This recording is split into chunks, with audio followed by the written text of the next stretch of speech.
দাবি পূরণে অবরোধ সহ বিভিন্ন কর্মসূচি পালন করে যাচ্ছেন তিতুমির কলেজের শিক্ষার্থীরা।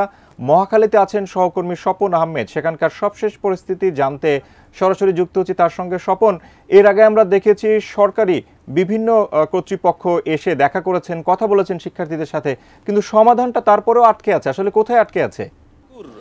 বারাসাত ব্যারিগেড টু নর্থ সিটির কর্পোরেশন যে কর্মসূচি শিক্ষার্থীরা অর্থাৎ তিতুমির কলেজের শিক্ষার্থীরা দিয়েছেন তার অংশ আগে তাদের যে সামনের সড়কটি রয়েছে তার দুই পাশের সড়কই তারা বন্ধ করে দিয়েছে।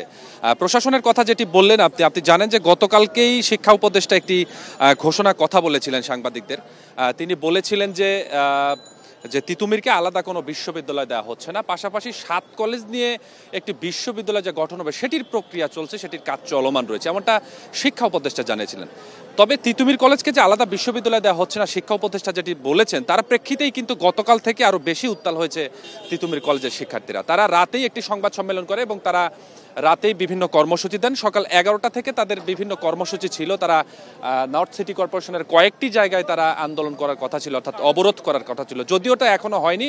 শুধুমাত্র তিতুমির কলেজের সামনেই তারা অবরোধ করেছেন। আমরা শিক্ষার্থীদের সাথে কথা বলেছি, তারা বলছে আমাদের শিক্ষার্থী এখনো খুব একটা বেশি জমায়েত হয়নি, তবে জমায়েত হলে তারা আরো পরবর্তীতে আরো বড় কর্মসূচি দেবে, সে হয়তো বিকালের দিকে হবে।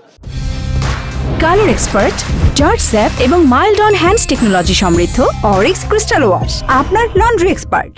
আরেকটি বিষয় বলে রাখে, আপনি জানেন যে গত 6 দিন ধরে এই তিতুমির কলেজকে বিশ্ববিদ্যালয় করার রূপান্তরের দাবিতে শিক্ষার্থীরা আমরণ অনশন কর্মসূচি পালন করছে। এই কর্মসূচিতে যে সকল শিক্ষার্থীরা অংশ নিয়েছিলেন সে সকল শিক্ষার্থীদের মধ্যে 3 জন শিক্ষার্থী কিন্তু অসুস্থ হয়েছেন।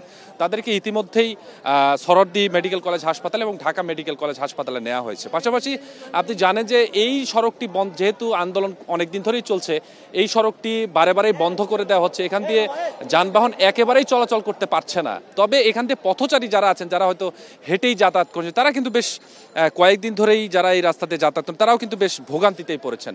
তারা বলছেন যে দাবি আদায়ে কেন সড়ক বন্ধ করতে হবে, যদিও প্রশাসনের পক্ষে আলাপ আলোচনা করে যদি এটা সংশোধন করা যায় তাহলে হয়তো সাধারণ মানুষের এই ভোগান্তির হাত থেকে বাঁচে।